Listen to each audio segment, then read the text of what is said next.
All right, Queen.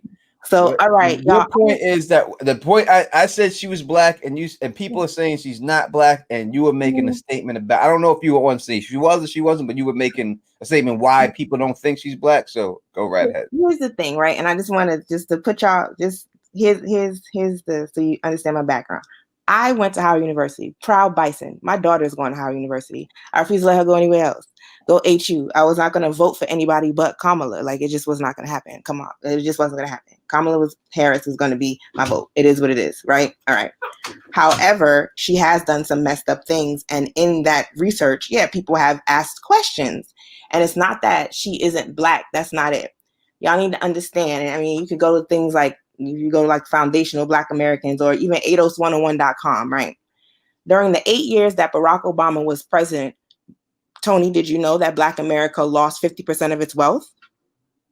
I did not know we lost 50% of its wealth. Right. No, I did not. During the housing crisis, right?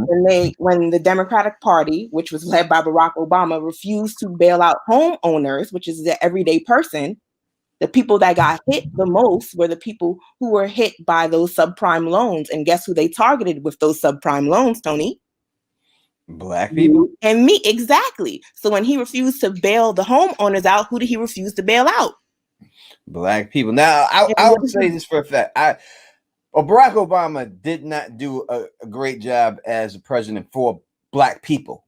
And obviously he gets the pass because he's the first black president of all time. So he's always going to get that pass. But when you look at the job he specifically did for black people, he didn't do a good job. And I blame that on him for trying to compromise too much with the Republicans and trying to get along and say, hey, not look like he's doing this for black people when he should have just been like, yo, fuck, of course I'm doing it for my people. I don't care that it looks like that. We got Teo. We got to see if she can get in here real quick. Teo, are you there? Hey guys, can you hear me? We can hear you. All right, perfect. Okay. Teo from the chat. She is here too. She's joining. You're comfortable talking about this? Now I got two ladies not showing themselves, which usually I don't do, but I'm gonna do it.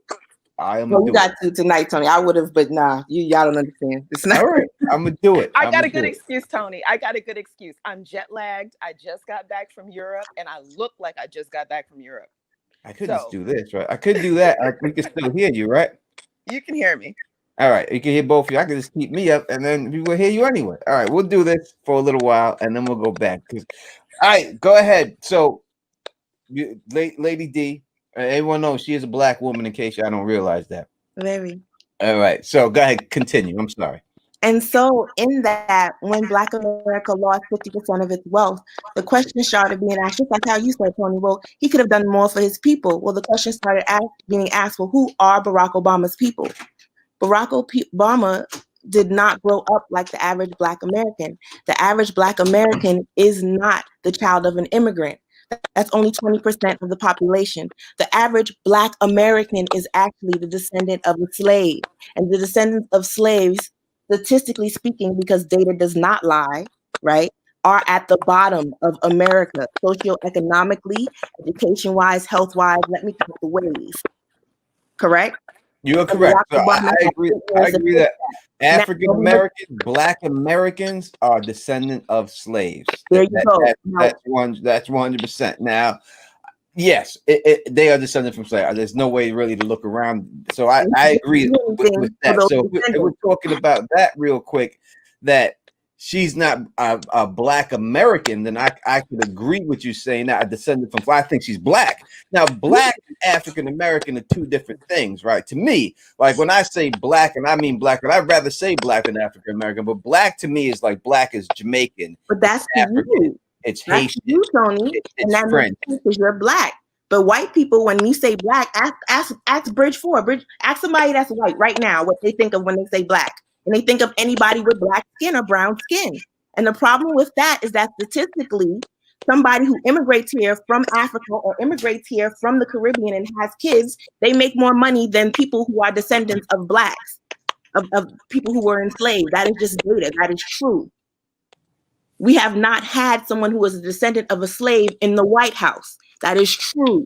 And That's black true. people have been propping up this Democratic Party, which is true. You have been robbing us, which is true. Now, It's true. again, I am a Howard University alumni. I'm not against this girl. Please understand. I wasn't gonna vote for anybody else.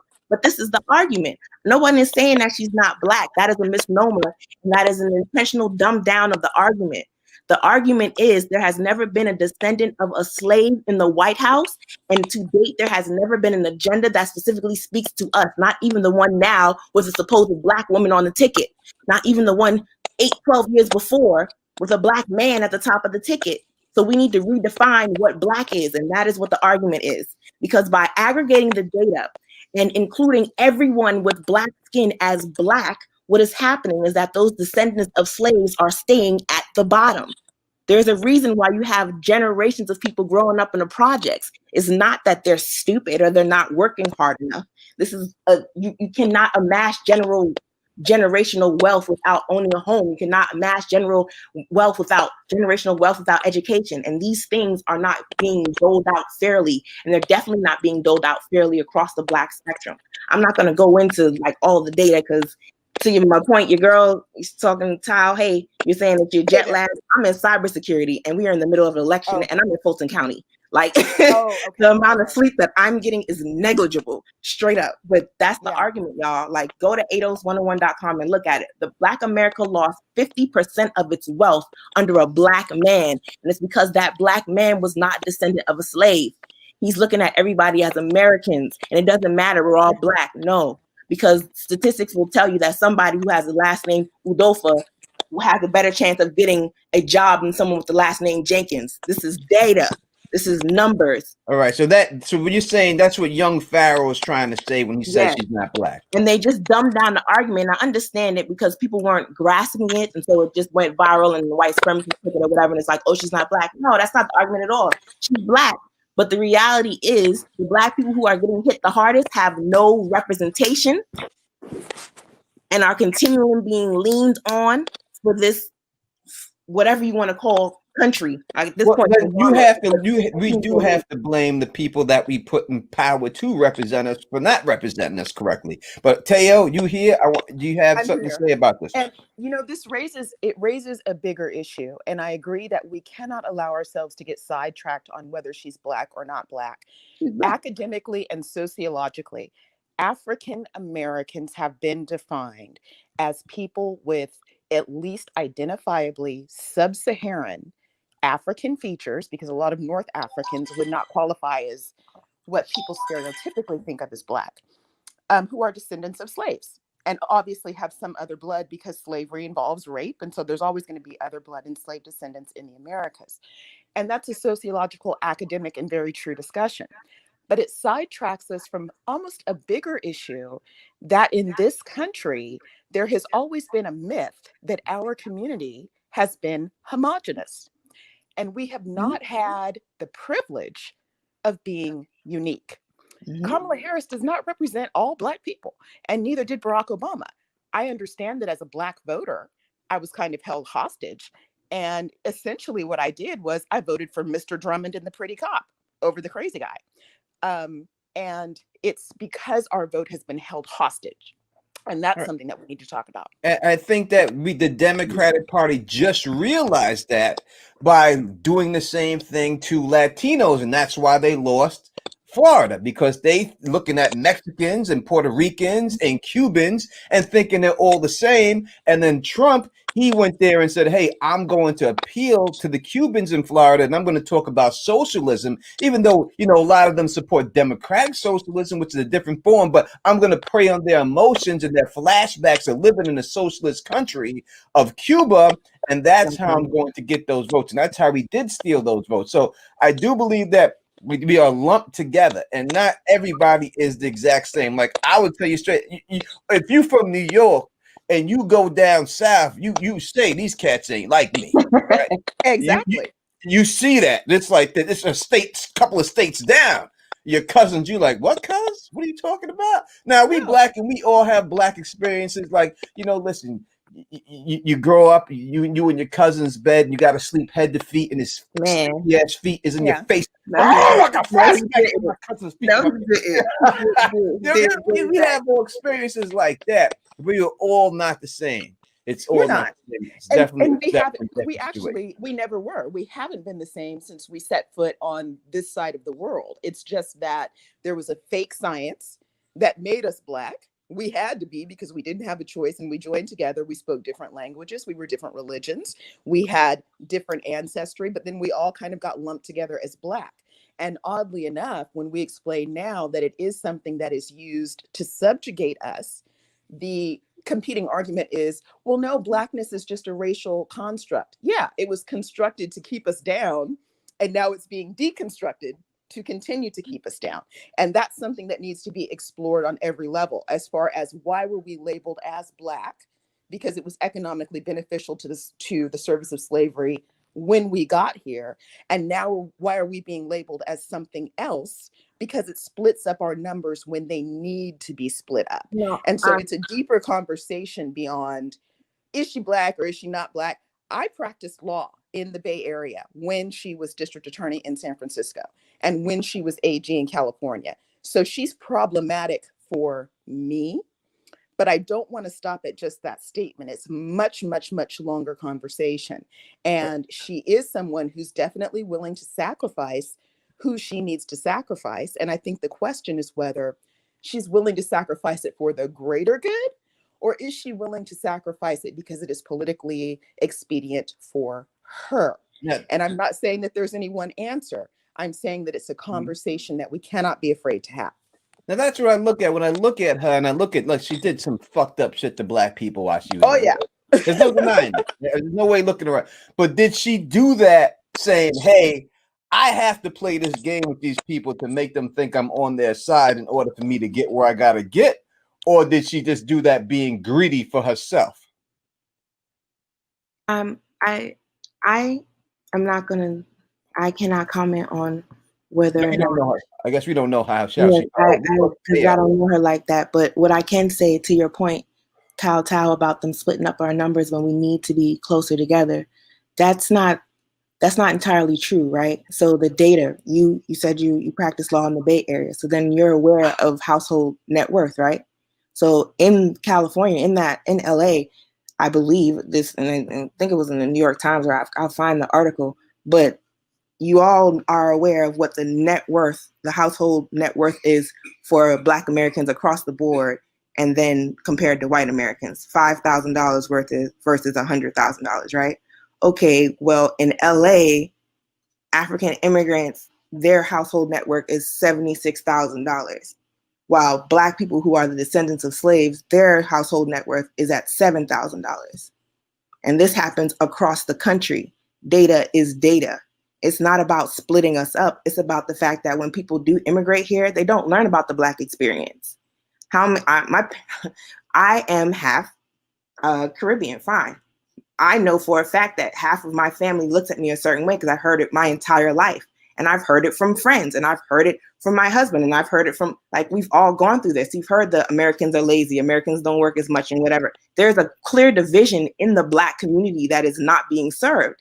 And so these more conservative attitudes, and often negative attitudes towards people who are descendants of slaves in this country, who you would not even have been able to immigrate here without, right? They're still being punished and not being uplifted by the very people who look like them.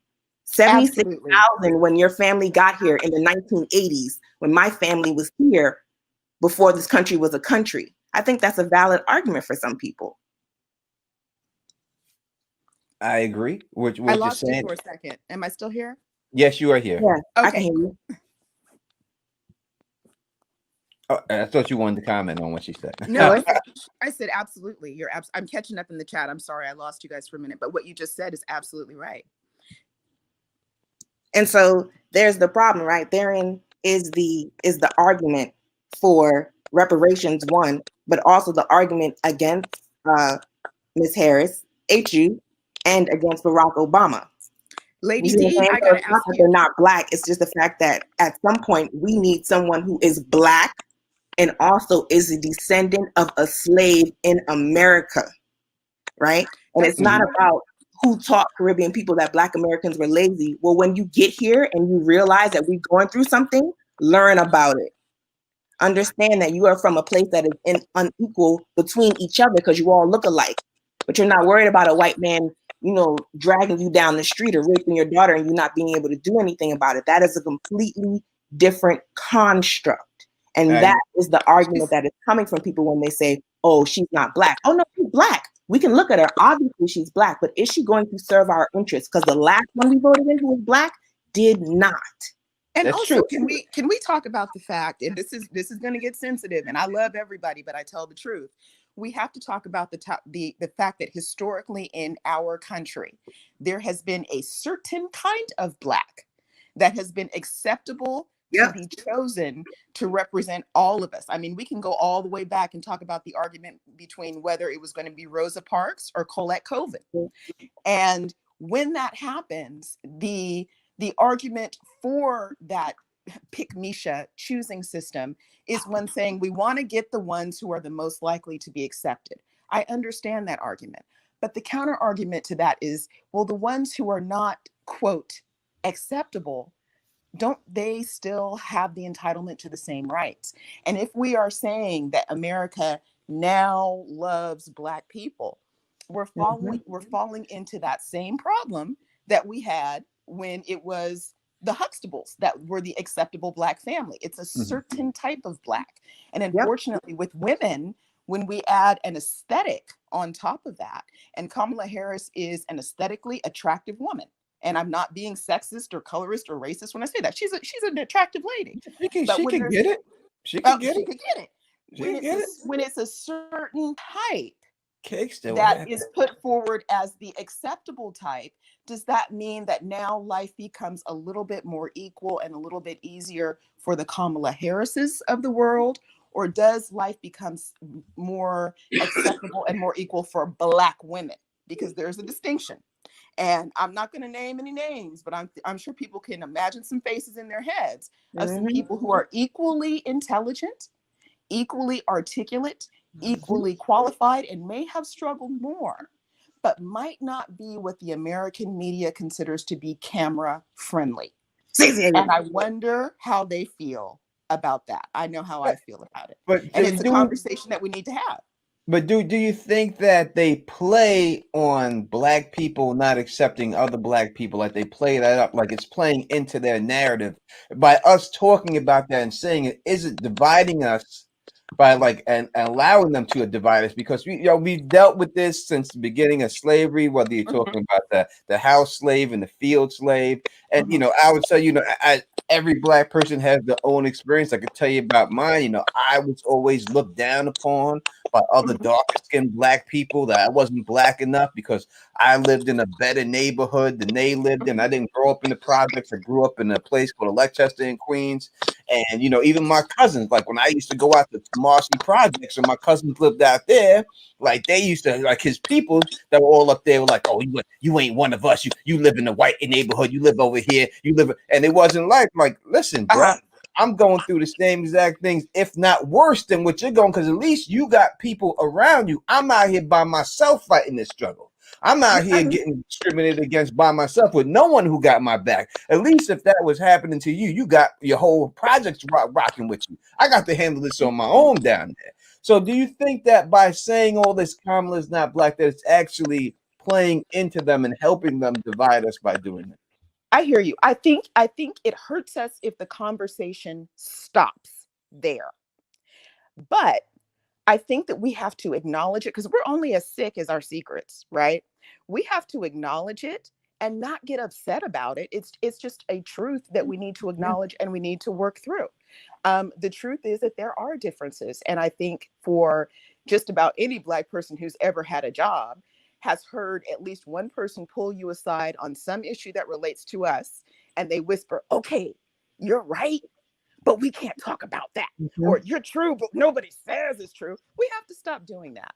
And we have to prepare ourselves academically to discuss the truth with also not getting so upset about it that it divides us. For example, there are some really difficult truths that I've had to talk to my liberal white friends that I love dearly. But when it comes to police brutality and the fact that I believe it's a bad orchard, bad plantation, they believe it's one bad apple, we got to talk about that. I have to talk about the fact that I'm an educated woman, but a traffic stop could mean my life. But if you take everything about me, my height, my weight, my voice, my education, my salary, take everything about me, let me keep it, and you paint me white, I have a very different day. And it's been very difficult for me to talk to some of my white friends or just non-Black friends that I absolutely love about that truth. But we got to talk about it, and it doesn't have to ruin the relationship between the two people. In the same way, as somebody who is Black and Black and Black and love every drop of my chocolate skin, I have to have conversations with people who look aesthetically different than I do and might still identify as Black or African American or globally Black, and explain to them why their experience might be different than mine. Not that I've cornered the market on suffering. I'm not saying it's harder. I'm saying yours is hard. Mine is hard too, in a different way. And if we get into this competition on who has suffered the most, that's our downfall. What it is that we need to acknowledge that maybe there are some things that have been harder for some that we have not experienced, but it doesn't mean that we give up the right to our own suffering. So it is a conversation that we have, but just not one that ends in I'm stronger than you or I'm better than you because I've overcome more. Just that I've had to overcome some things that you have not yet considered. I hope that makes sense. It does.